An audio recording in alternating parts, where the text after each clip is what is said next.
the church is not just about refuting objections from the culture. The church has something beautiful to propose. So what is, in the context of the gender discussion, the church's vision of man, of woman, of their relation to each other and in relation to God? How do we think about these things?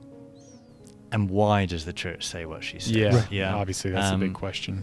And I think the biggest point that we've already articulated is it's about the unity of the body and the soul. Yeah, that you are a composite body-soul unity. It's not that you have a body, but you are a body.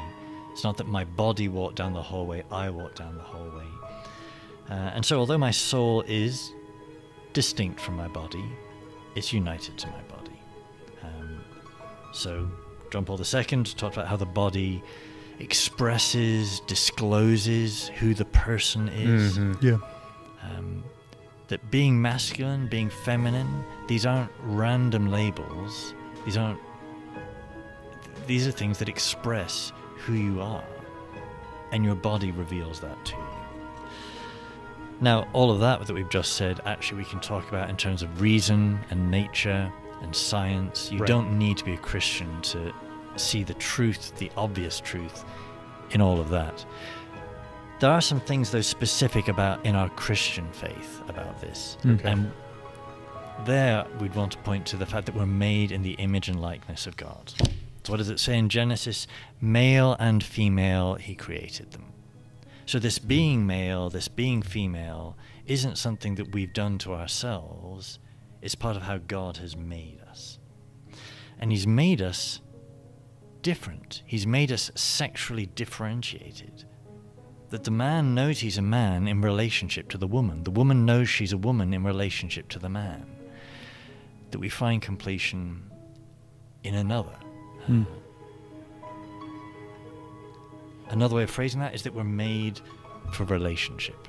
And this is what I think is the real tragedy in the practical living out of this gender ideology, is someone is left utterly alone.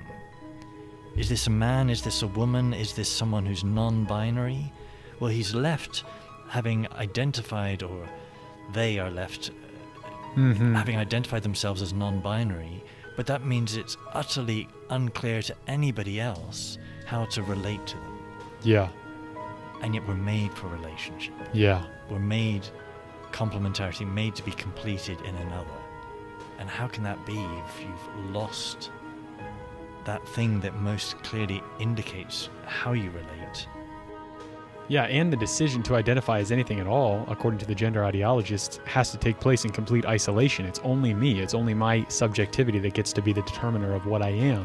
Yeah. And what I am is unintelligible except in relation to other people. So trying to make that decision by myself is never going to be conducive to my happiness. And we've reiterated that particular point in many other facets of our discussion, that like the individual is formed in a community. Yeah. And that in a large part we need the community. In fact, in an essential part, we need the community to help us inform us about reality and the way that we engage with it in others. So anyways. And surely I just have to say, surely the splintering of our communities is probably one of the realities that's allowing an ideology like this to take hold and take root. Is the fact that we don't have strong families. It's the fact that like so many people are born into situations in which they're no fault of their own. Yeah, they pretty much are. They feel isolated. They feel alone. They don't have a family structure supporting them. And so if you're raised without a father anywhere nearby, without male models anywhere nearby, how are you going to find it easy to know what a man is? Exactly. To define your identity that way?